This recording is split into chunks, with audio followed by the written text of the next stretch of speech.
Kata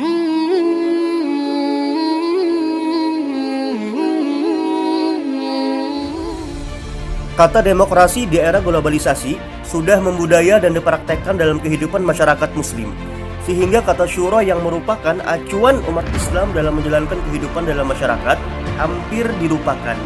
Padahal antara demokrasi dan syuro terdapat perbedaan dalam kajian Islam.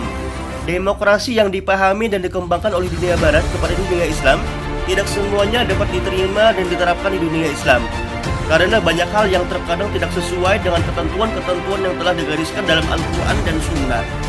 Misalnya, kalau demokrasi yang dipahami Barat, kedaulatan tertinggi berada di tangan rakyat.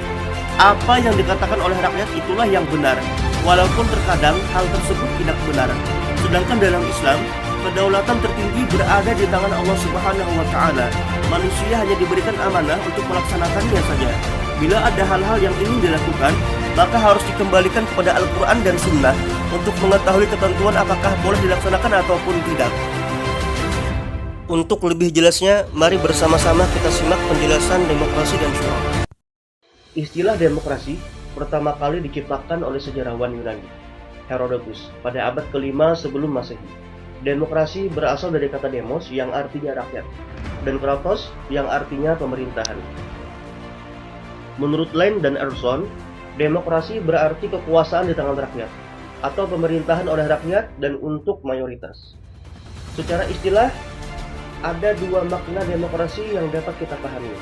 Yang pertama, demokrasi dipahami sebagai suatu konsep yang berkembang dalam kehidupan politik pemerintah, yang di dalamnya terdapat penolakan terhadap adanya kekuasaan yang terkonsentrasi pada satu orang, dan menghendaki peletakan kekuasaan di tangan orang banyak atau rakyat, baik secara langsung maupun dalam perwakilan.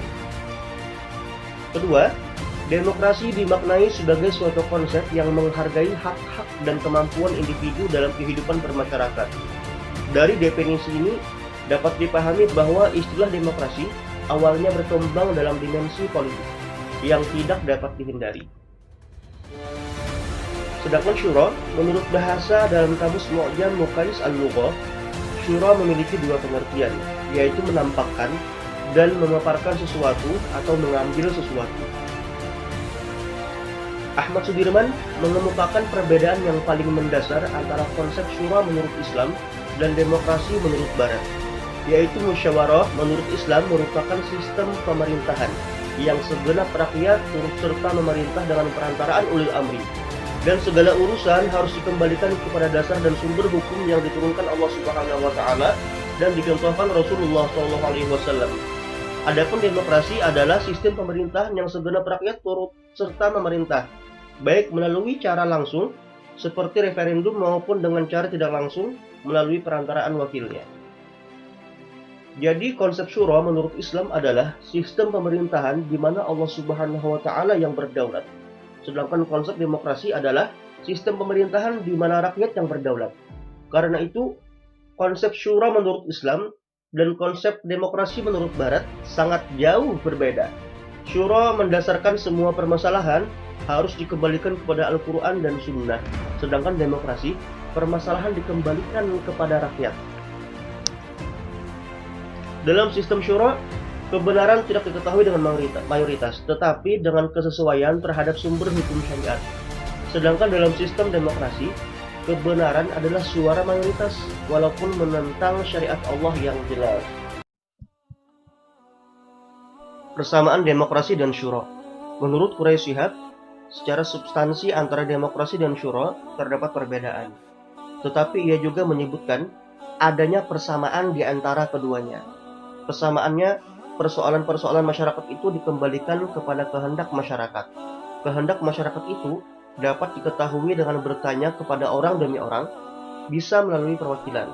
Sedangkan perbedaannya, kalau demokrasi itu ada yang dikatakan kembali kepada rakyat. Sementara dalam syuro, ada nilai-nilai yang tidak boleh dilanggar. Nilai-nilai itu adalah nilai-nilai yang ditetapkan oleh Allah Subhanahu wa Ta'ala. Menurut Quraisy Shihab, Islam mengakui adanya demokrasi. Demokrasi yang diajarkan Islam lebih duluan lahir dan lebih jelas daripada demokrasi yang berasal dari Barat. Islam bukan hanya mendukung, tapi bisa menjadikan prinsip ajaran dalam kehidupan bermasyarakat. Ini dapat dipahami bahwa yang dimaksudkan adalah demokrasi yang sesuai dengan Islam. Berikut pendapat para ulama tentang demokrasi. Yang pertama, Abul A'la Al-Maududi. Secara tegas, beliau menolak demokrasi. Menurutnya, Islam tidak mengenal paham demokrasi yang memberikan kekuasaan besar kepada rakyat untuk menetapkan segala hal. Islam menganut paham teokrasi atau berdasarkan hukum Tuhan. Yang kedua, pendapat Muhammad Iqbal. Islam tidak dapat menerima model demokrasi barat yang telah kehilangan basis moral dan spiritual. Atas dasar itu, Iqbal menawarkan sebuah konsep demokrasi spiritual yang dilandasi oleh etik dan moral ketuhanan. Adapun model yang ditawarkan oleh Iqbal sebagai berikut. Yang pertama, tauhid sebagai landasan asasi. Yang kedua, kepatuhan pada hukum. Yang ketiga, toleransi sesama warga.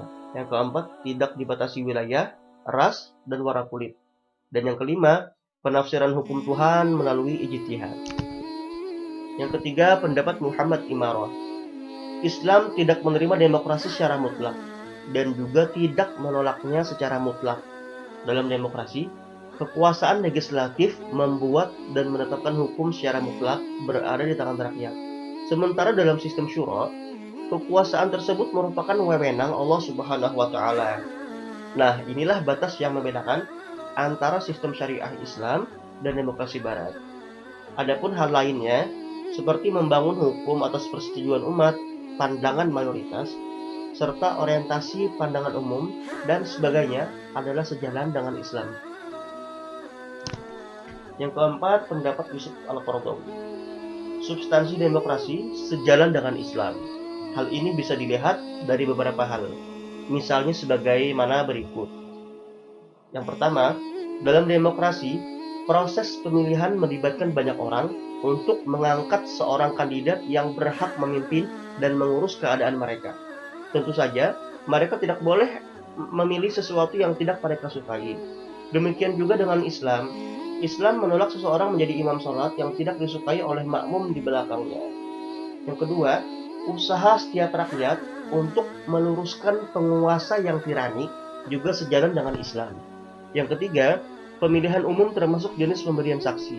Yang keempat, penetapan hukum yang berdasarkan suara mayoritas juga tidak bertentangan dengan prinsip Islam, asalkan suara mayoritas tidak bertentangan dengan syariat Islam.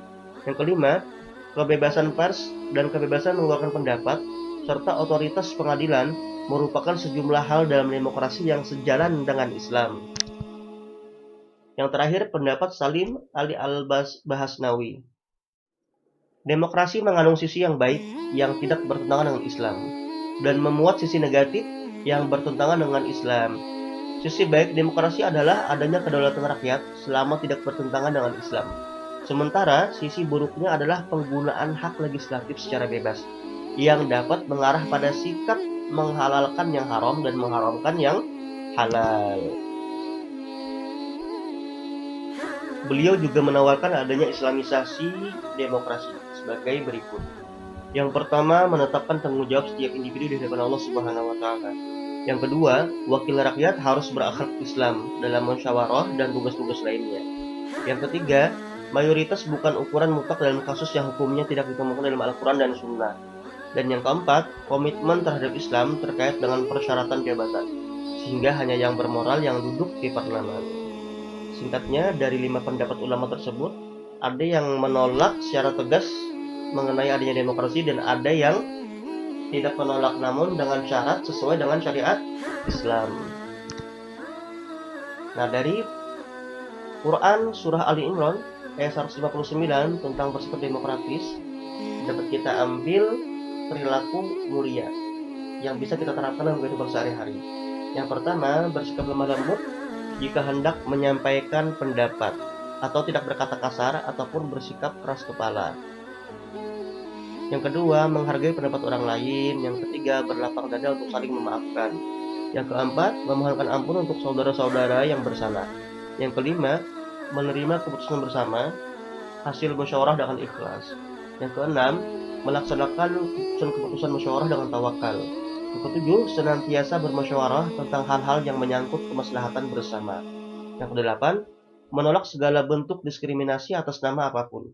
Dan yang kesembilan, berperan aktif dalam bidang politik sebagai bentuk partisipasi dalam membangun bangsa.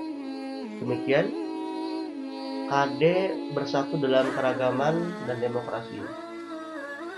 Mudah-mudahan bermanfaat. Mohon maaf atas segala kesalahan. Akhir kata, wassalamualaikum warahmatullahi wabarakatuh.